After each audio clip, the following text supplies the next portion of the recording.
Let me ask you one more time. How have you been individually? Have you been? Well, do you have new hobby, new encounter, or you have to change a bit? All of this. We've been on the road, you know, so we've been inseparable. So you need only ask one of us, because we've all been the same. You have been the same, Johnny? Yes, pretty much. I'm a fanatic over the game of golf now, like the entire country of Japan. But besides that, everything's the same. Oh, you're in golf now. Oh, yeah. That's okay, we'll give it up pretty soon. That's why you got it. That's why you got the tan, man. Chris, how have you been? I've been just good. Bill? I've been great, just fine. Just fine. And Sean? Same. Been on the bus. Fascinating stuff. On the bus or in the hotel or at the gig. That's it. It's been nice. How have you been, Murray? Kublai, actually, I'm glad you asked that. I've been really, really good. I'm learning to fly, and I'm studying being a pest. I'm trying to really get more obnoxious than ever in my spare time. That's what I'm working on. Fly for airplane? Airplane. Yeah. Somebody told me you broke your arm about a year ago. Tore a muscle in it. Couldn't play. I couldn't play for about a month. I missed the tour. I found a substitute to fill in for me. That's where you started learning to be a pest, wasn't it? Yeah, because I was just hanging around the band while they were playing, and I just sat on the side of the stage and pestered everybody and gave them a hard time. Wrote big notes and held them up saying, "Go home, you guys are losing it." And tell us about the acts you introduced in your show. You came here with Bruce Horn. Bruce Horn, yeah. And this, you not only introduce some of the new acts, but you're into producing them. To be sort of serious for the moment, one of the things that's nicest about selling as many tickets as we do is that we don't need opening acts to help us sell tickets, so we can put whoever we want to on the bill. And we have had, as you mentioned, Bruce Hornsby in the Range, Robert Cray's band, Stevie Ray Vaughan. Sorry. How do you come across with these people? I mean, how do you find them? Like Bruce Hornsby, what is that? All you have to do is stand anywhere near the vicinity of record companies. Guys like this are always trying to get record. You get the word. No, they're very. It isn't like you needn't seek these people out. They're all over the place. You know, it's an embarrassing fact of the American, embarrassing indictment of the American record industry that we don't do enough developing of new talent.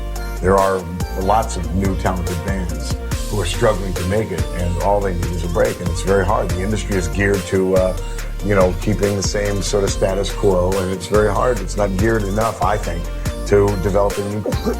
So it's not hard. It isn't like you have to go look for these guys. They're around. Yeah.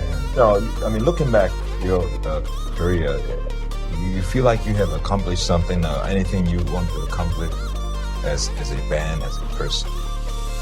I think that's been one of the problems, actually, is that when we first started out, all we wanted to do was pay the bills.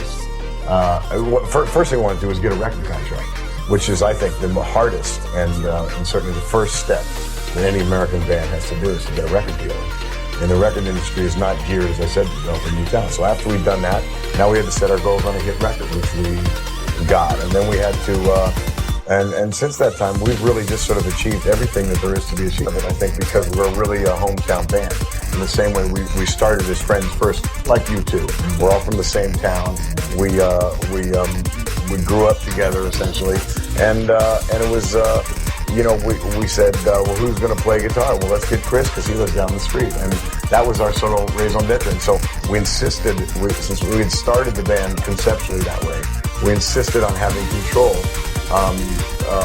Of our records, of our videos, of our album covers, of everything, and literally as well as figuratively stay out of Hollywood and do it ourselves in our hometown, which we've done. And since that time, we've had #1 records, and we've won Grammys, our Grammy, and we've been nominated for lots and Oscars, and we've really done most of what there is to do, which can be a problem because now we have to set new goals for ourselves. So that's why we took up golf. The video, the new one, which I understand is 7 minutes long, and you're going to show them to the audience. I'll tell you what, Sean actually stole the video.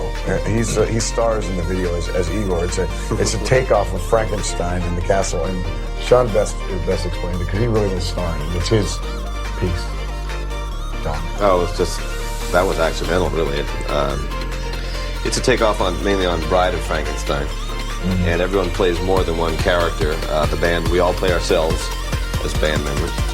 How many days did you spend shooting? It was 5 days. It was pretty grueling. It was a lot of makeup and prosthetics and rubbers and stuff. But wasn't it fun though? It was fun. It was real fun actually, and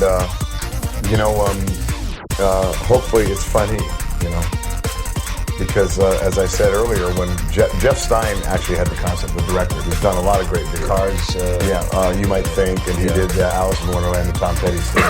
Yeah, and a lot of stuff. And he came up with the idea and thought we would be the perfect guinea pigs for it. And we knew when we undertook to do it that it would either be a huge success or a terrible failure. And if it was a huge success, fine. And if it was a terrible failure, well, we needed some time off anyway. Wait for a while. というわけで、ゆうゆうさんのニュースをスペシャルゲストに迎えて、いつもと趣向を変えてお送りしました。ベストUSA。彼らは実は東京のコンサートへ行く前、ここへ来てくれたんですけども、コンサートへ行ってしまいました。